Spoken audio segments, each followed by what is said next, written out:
Roadblocks. All of us are going to hit them at one point or another. Maybe you're hitting them right now and you just can't figure out how to get around them.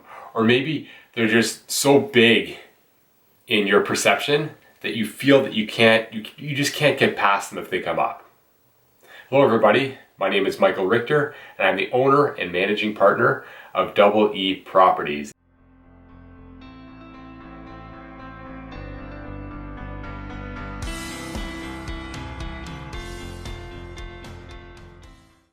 I've never gotten a 2 a.m. phone call before. The way we set up our policies and procedures with our tenants is that,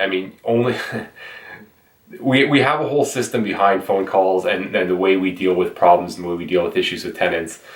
And I'll be honest, we've never had anybody call us. I'm not saying I won't, I'm not saying this won't happen to me, but thankfully, maybe it's just because of the type of product we use and the type of tenant profile we have. Thankfully, we haven't had anybody call us at this point at 2 a.m. in the morning, but you know what? I am ready. I'm ready to prepare for it because if something serious happens, I'm going to jump on that, or somebody from my team will jump on that phone call to resolve the issue.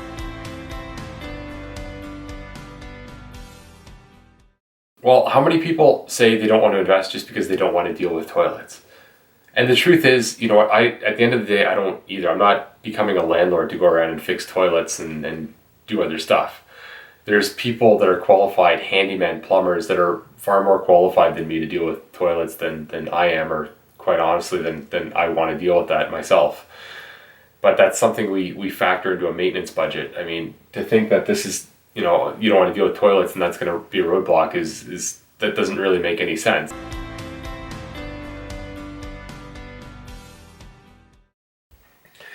This is an important one. This is and I don't want to just glaze over this one, and it's the tenant from hell, or we'll just call it a bad tenant. And I've had those. You can put the best screens in place. You can screen your tenants. You can call all the references and do background checks and choose the best candidate when the applications are coming through, but you're still gonna get bad tenants. Thank goodness we've never had a huge issue, but we've definitely had tenants that we haven't seen eye to eye with. There's been issues, there's been problems, and we've had to deal with that. Thankfully, the way we structure relationships and the way we do things and the way we cover ourselves legally, everything got resolved. And everything was left in good terms, and everything came to a fair agreement. But we have had bad tenants. Some of the questions that I see arise from that are, well, what if the tenants don't pay? Which even if they give you post-dated checks, the checks can still be canceled. They can fail to send you e-payments. And what if they damage the property? What if they trash the property? And that's always a legitimate concern. You don't know what they're going through at that point in their life.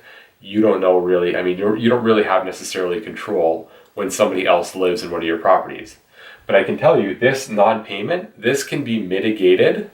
This here can be mitigated by screening your tenants properly, by doing proper background checks, by really looking into and deciding, assessing, do they have the capability and do they have the fighting power to pay you when things go wrong? Are they going to prioritize you? Do they have the value system where they're going to pay you?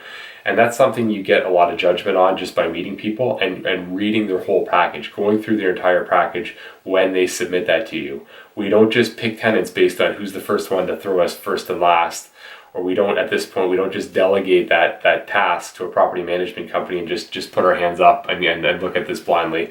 We're responsible for that at this point. Damage to the property, depending on who insures you, there's actually riders on your insurance policy that will cover damage to the property. They'll actually warranty that.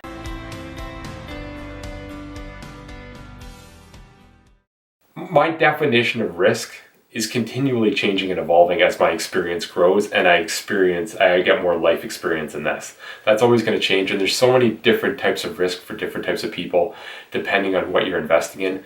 And a lot of the risk really does fall down on you as the investor. And I'll get into more of that in other videos, but I think I have 2 good videos up on just risk that you can look more into. But don't let the fear of risk stop you. It's always going to be there. You can't eliminate risk, but you can try to mitigate risk as best you can by having certain levers in place, by having certain certain procedures and policies and strategies and contingency plans. If the risk does happen, you want to just be prepared. You want to be as prepared as possible.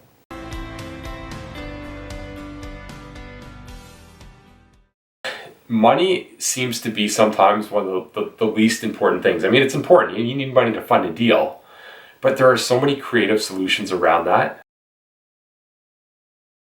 Because remember, the first property we had, I basically just converted into probably primary residence into rental. I didn't take any cash out of my pocket at the time. The second property, we funded that entirely. That entire down payment was funded from my first property, from a home equity line of credit. So I didn't have the money, cash in hand, to buy mine either. Even going forward, we leveraged the prior properties to buy our latter properties. So remember, to build our portfolio, I didn't just have millions of dollars to throw at it. We built this up by using banks, by using leverage, by using creative strategies. Now we're joint venturing with other partners. They're bringing their qualifying power together, their accessible capital to the table. We're the active partners in this deal.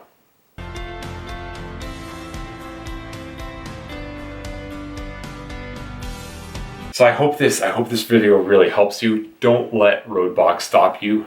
Let them help you. Things happen. Things don't happen to you. Don't be a victim. Things happen for you to take your life to the next level, to prepare you for something a lot bigger. I know everything that's happened to me is preparing me.